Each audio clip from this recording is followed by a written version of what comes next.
In this video, I'm going to walk you through how to create a modular entertainment area that can evolve over the life of your smart home. What do I mean by that?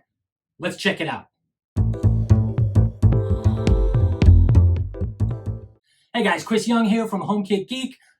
Like many of you, I miss going to movie theaters, and I wanted to bring some of that experience back into my house and create a very immersive experience. Now, I knew I wanted to do this a few years ago, and there was a couple of things that I wanted to do as far as making sure that I got the best experience possible for the viewing pleasure of my family when we have those family nights. So I wanted to really put something together that didn't break the bank. Now, part of the thinking that I put into this was to make sure that whatever I got, I would be able to add to this over time.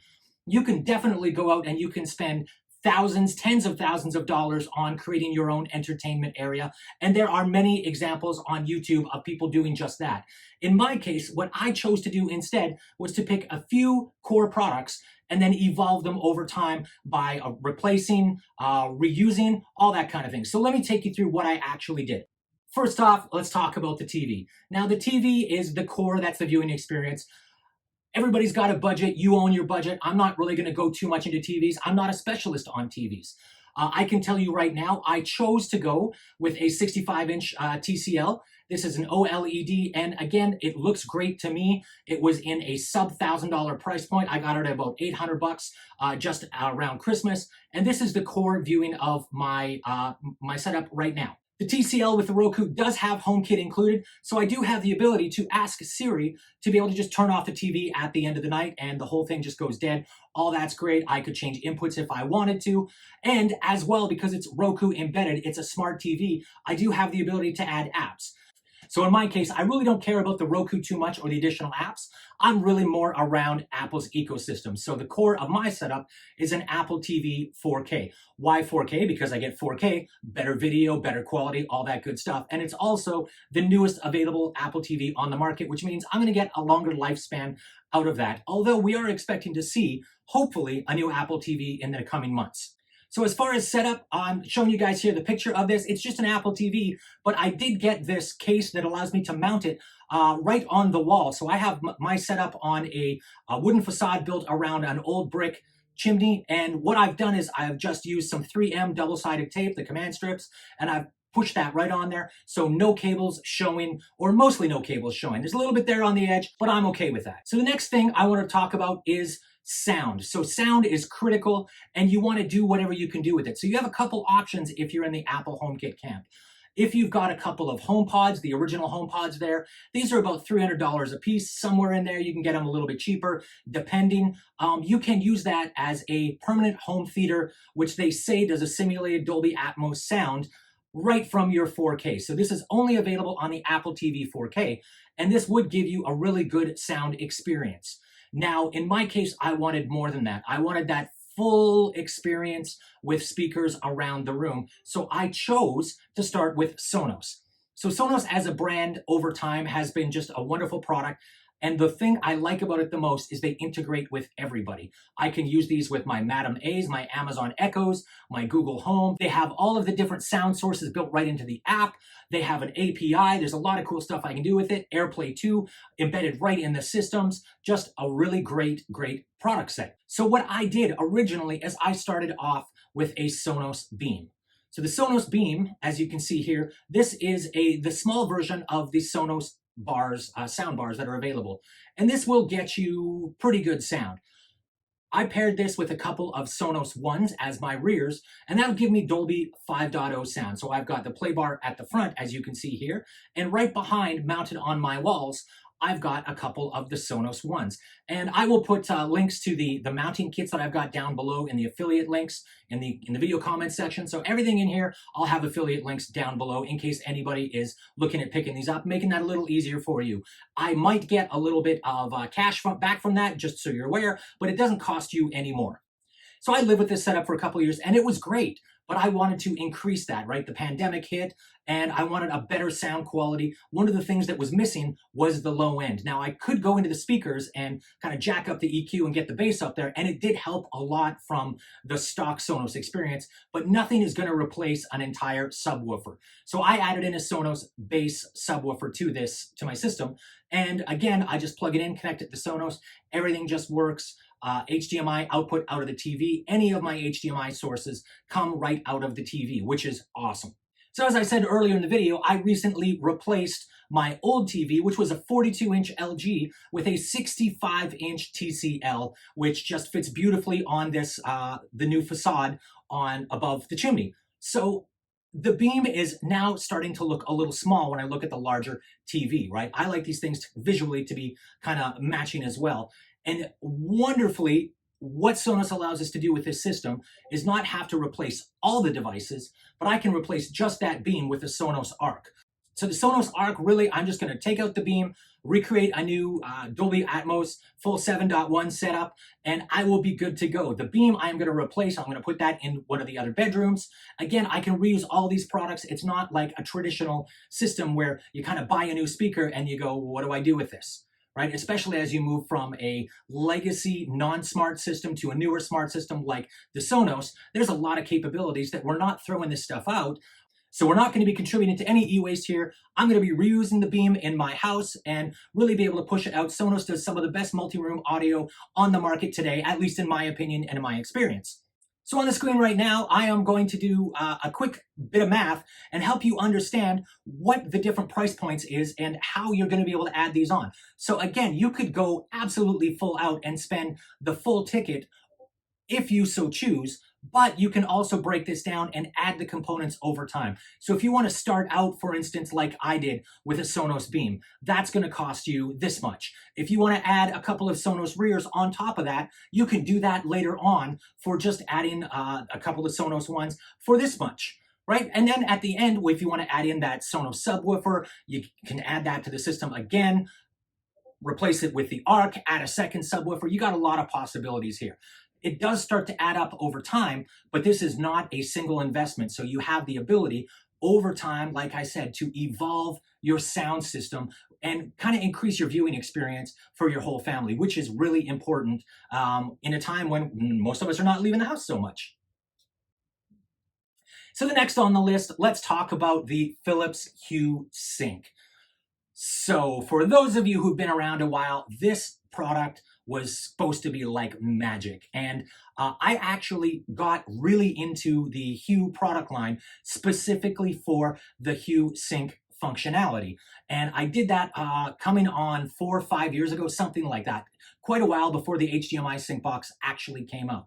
So before I say anything more about this, I'm going to put a link up here to Eric Wielander's video that he did recently on his experience using the Philips Hue Play bars and the Hue Sync application on his Mac OS. So that is a very different experience than what I am talking about. The cool thing is it works in both of them. You can go either way, but I did not do what Eric did. I tried, and at that point in time, I had a bunch of issues around digital rights, digital media rights content, right? I could not get my Netflix material, for instance. I couldn't get that to play on my Philips Hue Sync because it had a licensing built into the files. I couldn't get my Apple iTunes content. There was a lot of stuff that I couldn't get to play through that particular application. So my initial investment, I was pretty unimpressed with that. A couple of years goes by and the HDMI sync box comes out and it fixed all of those problems, which is kind of awesome. So as Eric said in his video, one of the first things you're going to have to do is to create a Philips Hue entertainment area. Now, unlike what I saw in the apps where you can add all the bulbs, in a HDMI sync entertainment area, you're limited to a total of 10 bulbs, at least at the recording of this video. They may change that in the future, so definitely check out their website. So that's one thing to be aware of, is if you are planning this, check out what is going to be supported and don't go past that 10 if you don't need to. In my case, I had purchased a bunch of the Philips Hue GU10s, so I had 9 of those. Just those bulbs would have taken up 9 out of the 10 slots, so I did not use those. So originally when I started here, I had a couple of Philips Hue light strips along the edges of my chimney. And again, it was wonderful, it worked, but I didn't like the fact that it was that single color that was going up and down, right? Really bright, really like it was very an immersive experience, but it wasn't what I really wanted. So I added on top of that a set of 3 Philips Play bars on the back of my TV. So you can see here what that looked like. So the Play bars, similar to what Eric showed in his video, are single color per Play bar. So I put one on the left, one in the center, one on the right, and I lined those up in the entertainment app to really get a overall experience. So another thing to know about the Philips Hue products and the HDMI sync is some of their light bulbs are suited very well to work with the HDMI sync box. Others, not so much. So if you have the older Bloom or the GU10, which I bought specifically for this purpose, they're actually, according to the app, not recommended for the Philips Hue HDMI sync entertainment area. So, you know, buyer beware, right? It kind of is what it is. Now, over time, Philips Hue has gotten this system way better. I love it. I am a huge fan of the HDMI sync system. And what I have done recently with the purchase of the new TV is I removed those Philips Hue LED strips and I replaced those 2 strips and all 3 of the Play bars with a single Philips Hue gradient strip that wraps around the edges of the TV.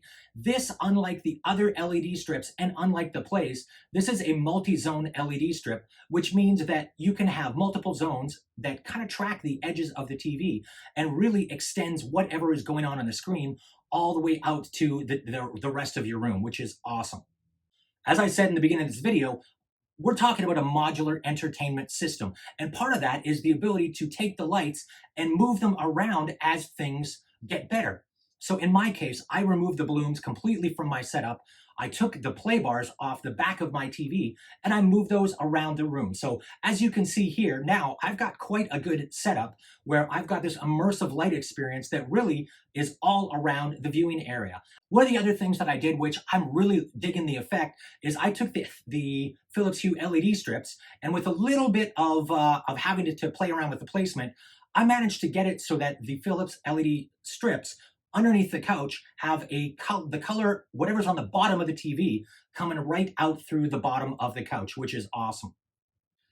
So as far as tips and tricks, what I wanted to show you guys, one of the things in the Philips Hue Entertainment app, which is kind of awesome, is that it's not about just placing the lights. And as you can see here in the video, you can actually tell the Philips Hue app where in your room the lights are, at what height. So you have them in the 3D space, not just where they're placed in relation to the TV, but also are they on the floor height? Are they at your height? Are they at ceiling height? Where are they in the room? Which means if you get a bunch of these put at different levels, you really do get a really immersive experience. So this is a HomeKit focused channel for the most part, so I would be remiss if I didn't talk about what the experience looks like in HomeKit. And I think that's important in that this kind of does a little bit of a weird thing in my view. When the Hue Sync is turned on, what ends up happening is it takes complete control over those lights. HomeKit is no longer able to control the lights in any way, shape, or form. Any commands you try to turn on, they will just keep doing its thing based on the Hue HDMI. That becomes the absolute primary controller for these lights. To the point where I get the dreaded non-responsive or accessory not responsive in the Home app when the Hue HDMI sync box is controlling them. So that's something to be aware of. Now, all that being said, all I have to do is ask Siri on the HomePod to turn off the TV. The sync box turns off, stops working, and then I can say, turn off the lights, and it will automatically do that based on the fact that the HomePod is in the same room as the rest of my lights. Kind of awesome. So from a Philips Hue standpoint, let's look at what that looked like as far as the total price point. So in my case, I had those 9 GU10s, which is, honestly, that was a bad investment on my part. I made some predictions of the future. That's kind of on me. I don't blame Philips Hue too much on that. So I can tell you, although I had this whole system built out in my mind, I actually like the fact that Philips Hue has limited us to those 10 lights, in that I think any more than that might be too busy and distracting. I've got it set up right now so that it is really around me and not glaring and in my face. I don't notice it half the time. Although I can tell you I do notice it when it's not on, which I think is the biggest endorsement that I can tell you for this whole system and the way it works. is that I don't even notice it. It's just a great experience. I only notice it when it's missing, which, whatever that's worth to you. I'm going to be showing you the price of whatever it was when I recorded this video. So we've got the Hue HDMI sync box for this much money. We've got the Hue play bars for this much money. The Hue LED gradient strip, which is right now absolutely the most expensive LED strip on the market. But in my mind, for this particular experience, you get what you pay for, and it is been just a fantastic experience so far.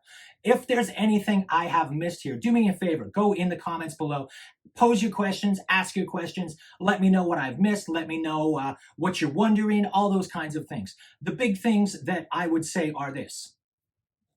Think about what you're doing long term. Write down your examples, write down what you would like to see happen. So although I have grown my system in a modular fashion over time, I wouldn't say that I've grown it haphazardly or organically by just adding things wherever. I have done this with thought and intention over time, which I think is super important, to have a plan and then to execute against that plan. Now, things change over time, but I have always stuck to that original idea that I wanted good audio, I wanted good video, I wanted the Hue HDMI sync, and I've been able to build that over a 2-3 year period by investing money slowly over time. There was no big, huge expense that I went in and spent $5,000 on a full Sonos system or any of that, which is, I think, the more important thing. You can save up money, put in new parts every few months, and really that's where it starts to be fun, is when you start to have these incremental gains over time. Let me know what you think, and we'll see you guys in the next video.